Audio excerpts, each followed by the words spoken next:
Olá pessoal, tudo bem? Neste vídeo nós vamos falar de blocagem e confundimento no fatorial de dois níveis, fatorial 2 elevado a k, tranquilo? Então olha só, a blocagem eu já comentei com vocês no vídeo de premissas do DOE e é uma técnica que nós utilizamos para minimizar a influência de variáveis presentes no procedimento ou no setup experimental, mas que não são objetos de estudo, tá ok? E o confundimento é uma técnica para arranjar blocos, para definir os blocos no fatorial 2k, e com essa técnica eu tenho um pouco de perda de informação. Na verdade, o que acontece é que o efeito de uma interação de maior ordem vai estar confundido com a variável blocada, com o efeito da variável blocada, tá ok? Então são essas duas técnicas que nós vamos tratar hoje. Primeiro eu vou falar da blocagem na replicação, tá ok? Que aí não tem o problema do confundimento. Depois eu vou falar da blocagem com confundimento, que geralmente vai ser utilizada quando nós temos o fatorial não replicado com blocos, tranquilo? Então olha só, vamos primeiro tentar diferenciar bloco e fator. Então primeiro, fator é uma variável que eu tenho interesse de conhecer o efeito e testar a significância do efeito. Já o bloco eu não tenho interesse de testar a significância do efeito. Então por que nós consideramos o bloco na análise? Por essa questão de que o bloco é uma variável que está ali presente no procedimento experimental. Então apesar de não termos interesse em testar o bloco, se você não testar e retirar ali do seu erro experimental uma possível variabilidade devido ao bloco, devido à variável blocada, essa variabilidade vai aumentar o seu erro experimental, o MSE da ANOVA. Falando assim de forma mais simples da ANOVA, porque o MSE, ou a variância experimental, ele é o denominador lá do teste F, tá ok? Então se você aumenta, por exemplo,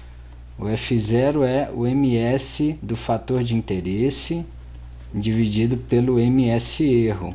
Se você tem uma variável lá que poderia ser blocada e você não opta por blocar para facilitar a sua análise, você pode ter o efeito desse bloco aumentando aqui o MS erro, que é a estimativa da sua variância experimental, e nesse sentido diminuir o F0, ou seja, você pode correr o risco de não pegar a significância do seu fator devido a uma variabilidade inerente a uma variável que poderia ser blocada, que está inflando o seu erro experimental. Tranquilo? Então a ideia do bloco é essa. Mas para ficar mais claro, eu entendo que é importante nós darmos alguns exemplos. Então vou tentar colocar aqui para vocês uma situação primeiro aqui da blocagem na replicação, que é uma situação na qual eu não tenho o problema do confundimento, tá ok? Então confundimento nós vamos tratar depois. Então vamos supor aqui, ó, que eu tenho fatorial 2 elevado a 3, ou seja, com k igual a 3 fatores, x1, x2 e x3, com n igual a 3 réplicas. Então o número total de experimentos é igual a 24. Vamos supor que eu tenho uma situação que eu não consigo fazer todos esses experimentos sem considerar uma quarta variável, porém uma variável que eu não tenho interesse em testar os efeitos. Então eu tenho interesse em testar os efeitos de x1, x2 e x3, mas eu tenho uma quarta variável ali presente em 3 níveis nesse caso, que eu vou colocar aqui agora. Os níveis são bloco 1,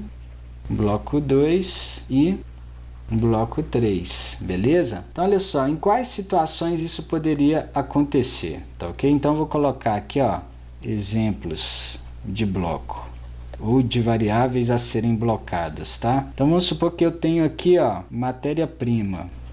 Tem uma variabilidade na matéria-prima que pode inflar o meu erro experimental, beleza? Vamos tentar entender essa situação.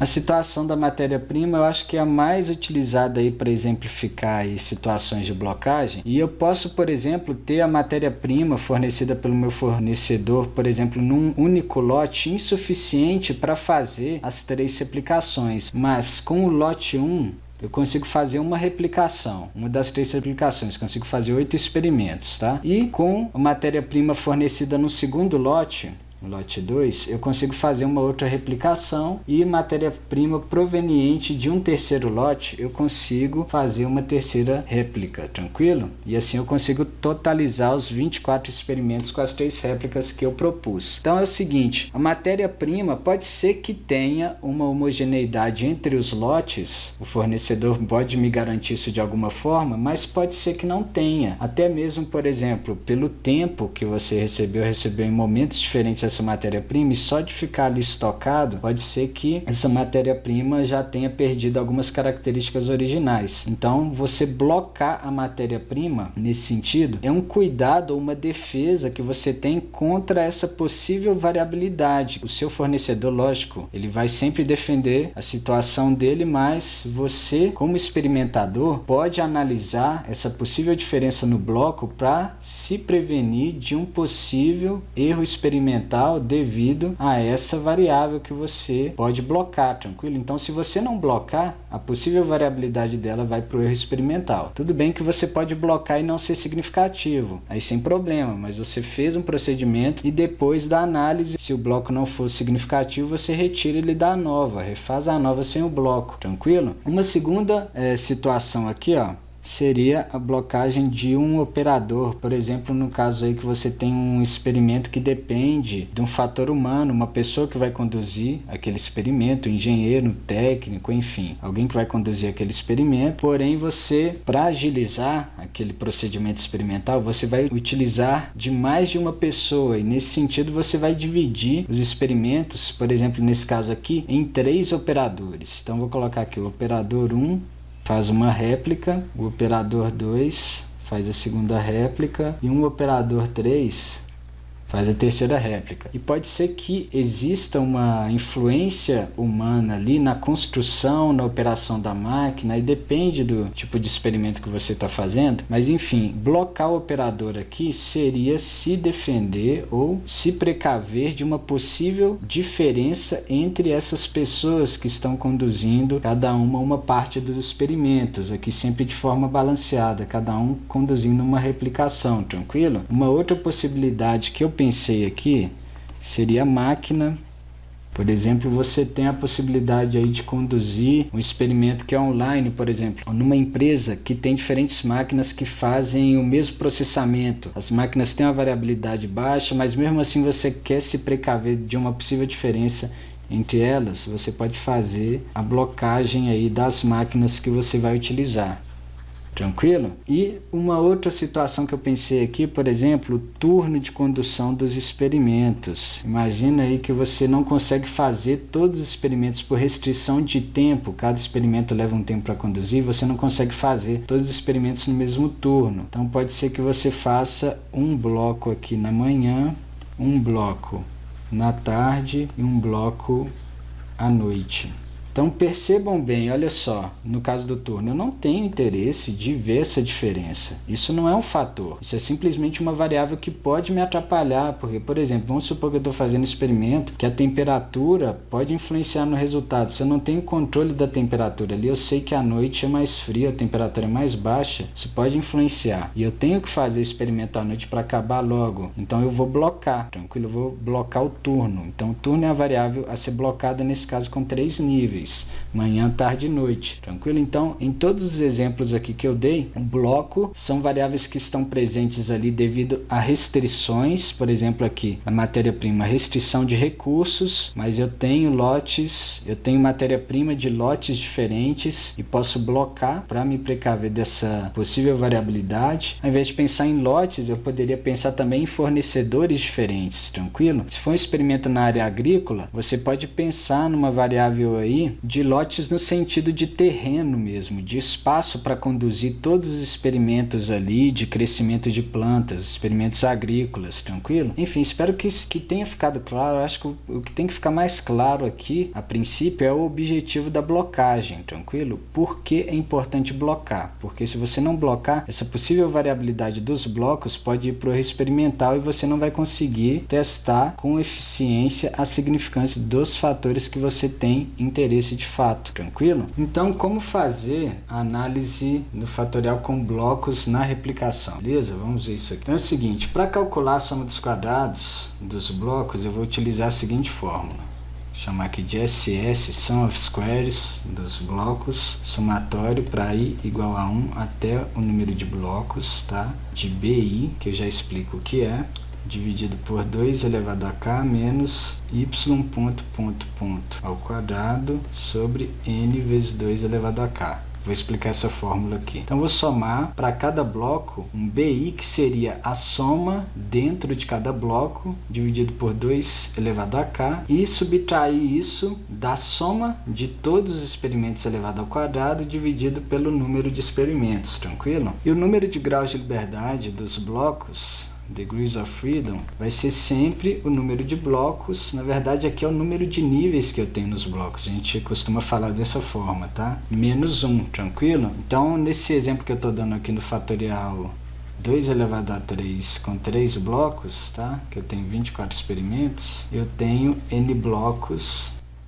igual a 3, tranquilo? Então, df bloco seria igual a 2, tá? Aqui os 3 blocos, ou os 3 níveis para a variável blocada, tá? Como que eu calculo esse BI aqui? Então, eu teria primeiro um B1, que seria a soma aqui para o bloco 1 dos resultados experimentais. Então, vou colocar aqui, ó, somatório da resposta para o bloco no nível 1, tranquilo? Para o bloco 2, B2, somatório da resposta para o bloco igual a 2, tranquilo? Por fim, para o terceiro bloco, eu vou chamar de B3, igual ao somatório da resposta para o bloco igual a 3, o terceiro nível, tá? Aqui eu só esqueci de um detalhe importantíssimo, pessoal, que é o quadrado, tá? Então, soma dos quadrados das somas individuais aqui dos blocos dividido por 2 elevado a k menos a soma total ao quadrado dividido pelo número de experimentos. Tranquilo? Beleza, pessoal. Vamos entender então como seria a blocagem com confundimento no fatorial 2k, no fatorial de base 2, beleza? Então é o seguinte, eu peguei aqui, ó, agora o exemplo de um fatorial 2 elevado a 3 com k igual a 3 fatores não replicado, com bloco em 2 níveis, tranquilo? Então olha só, eu tenho um bloco em 2 níveis, eu posso até colocar também menos 1 e mais 1, depois eu posso colocar IB ou 1 e 2, da forma que você achar melhor. Mas enfim, nesse caso que eu tenho blocos em 2 níveis no fatorial não replicado, o confundimento é a técnica que vai nos ajudar a entender qual a melhor forma de blocar essa variável que nós temos interesse em retirar a possível variabilidade dela do erro experimental. Então vamos entender isso daqui. Eu coloquei aqui, ó, uma coluna para definir o bloco, como que a gente vai distribuir aqui, ó, os 2 níveis da variável blocada aqui nos 8 experimentos. Vamos supor que eu não tenho recursos suficientes para fazer os 8 experimentos em condições homogêneas. Então eu tenho aqui condições de fazer, por exemplo, na questão do lote lá, 4 experimentos com matéria-prima de um lote e 4 experimentos com matéria-prima de um segundo lote. Então é o seguinte, como que eu vou definir aqui quais desses 8, quais 4, qual metade desses 8 eu vou fazer no nível 1 do bloco e quais outros 4, ou a outra metade que eu vou fazer no segundo nível do bloco, tranquilo? Como definir isso? Então olha só, vamos supor que eu faço dessa forma aqui, ó. Eu vou fazer esses 4 primeiros experimentos aqui no bloco 1, tá? Ou no bloco menos 1, igual eu coloquei ali em cima, e esses 4 experimentos no bloco mais 1. Então vamos supor que bloco menos 1 é o lote 1, tá? E o bloco mais 1 é o lote 2. Pensa um pouquinho, você acha que vale a pena fazer dessa forma a blocagem? Aí eu teria os 4 primeiros experimentos nessa face aqui, ó, na face da frente do cubo, e os outros 4 na face de trás. Preste atenção aqui na variável x3 e no bloco. Olha só, os 4 primeiros experimentos são no nível baixo da variável x3, tá? Eu estou nessa face da frente aqui do cubo, e os outros 4 na face de trás ou no nível alto, no nível mais 1 codificado da variável x3. E o bloco está definido da mesma forma. Então, se eu faço a blocagem dessa forma, eu tenho aqui um problema grave. Eu não vou conseguir distinguir o efeito da variável x3 e do bloco. Tranquilo? Elas vão estar confundidas. Vou ter um confundimento aqui, que nesse caso é prejudicial demais, porque o bloco está confundido com um efeito principal, o efeito da variável x3, tá ok? Então isso não é recomendado, beleza, pessoal? Blocar dessa forma não é recomendado. A melhor forma nesse caso seria fazendo o confundimento aqui do bloco com a interação de terceira ordem. Então essa é a melhor forma nesse caso de fazer. Então é fato, quando eu tenho o fatorial 2k não replicado e quero blocar, eu sempre vou ter o problema do confundimento. Então já que eu vou ter confundimento, eu vou pensar de forma hierárquica. Então conforme eu já falei para vocês, o princípio da hierarquia dos efeitos, os efeitos de menor ordem são mais importantes. Então nesse caso eu pego a interação de maior ordem e vou confundir ela com o bloco. Eu vou alocar os blocos de acordo com essa interação. Então se eu fizer aqui uma coluna dessa interação aqui, vai ficar da seguinte forma. Vou pegar aqui primeiro, colocar aqui ó, -1 em amarelo, que seria o bloco no nível baixo. Então menos vezes menos vezes menos, menos, mais vezes menos, mais. Menos vezes menos, mais. Aqui 2 experimentos no segundo nível do bloco, tá? Mais vezes menos, menos. Menos vezes mais dá mais. Mais vezes mais dá menos. Menos vezes mais dá menos. E mais vezes mais dá mais. Tranquilo? Então aqui seriam os experimentos no bloco 1, tá? Esses 4 aqui em amarelo, que são os experimentos 1, 4, 6 e 7, e esses outros experimentos aqui ó, no bloco 2 ou no nível 2 do bloco, tá?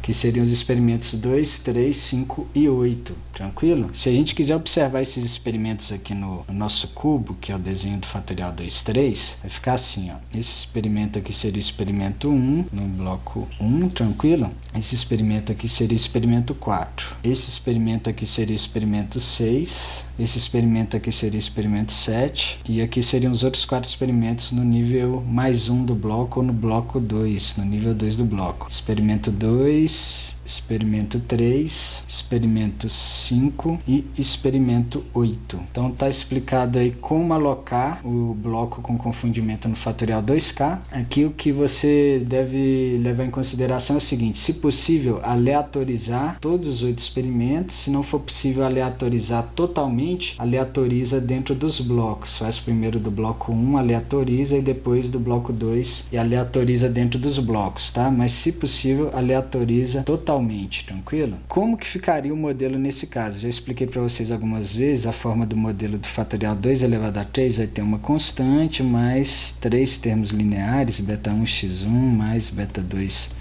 x2 mais beta 3 x3, 3 interações de segunda ordem, beta 1 2 x1 x2 mais beta 1 3 x1 x3 mais beta 2 3 x2, x3 e uma interação de terceira ordem, beta 1, 2 e 3, x1, x2 e x3, tranquilo? Só que aqui é o seguinte, eu tenho um confundimento do bloco com essa interação de terceira ordem. Então, na verdade, quando eu falo aqui de beta 1, 2 e 3, na verdade, isso aqui eu não sei se é efeito da interação ou se é efeito do bloco.